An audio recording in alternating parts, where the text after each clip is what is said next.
তো গাইস, এক ভাইয়া কমেন্ট করছে পারলে C18 দিয়ে এস করে দেখান। আজ প্রথমবার কইছস, তাই মাফ করে দিলাম। এই না, তো আমি এখন এস করবো আর তোমরা চায়া চায়া দেখো কেমনে এস করতে হয়, বুঝছো না? তোমরা তো আর এস করতে পারবা না। আমার এখান থেকে শিখে নাও কেমনে এনিমিকে মারতে হয় আর কেমনে এস করতে হয়। ফাইনালি একটা ডাউন করে দিছি, আরেকটা আছে গপ গপ করে, এটা দিলাম ডাউন করে।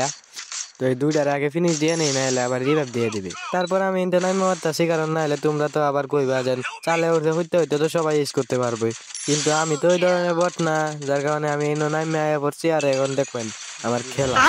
তো আমার সামনে মনে হয় একটা এনিমি সাইডে ওয়ান ট্যাপ ভাই ওয়ান ট্যাপ মেরে দিছি, দেখছো ভাই? আমি হ্যাকার। তারপর দেখো আমার সামনে এক প্লেয়ারটা বাচ্চা আছে, তো এটা যদি মারতে পারে তাহলে এস হয়ে যাবে। তো এই প্লেয়ারটাকে মারতে পারলে কিন্তু তোমরা সবাই ভিডিওটাতে লাইক করে দিবা। তো ফাইনালি এস হয়ে গেছে। বুঝো নাই ভাইয়া, এটা আমি হ্যাকার।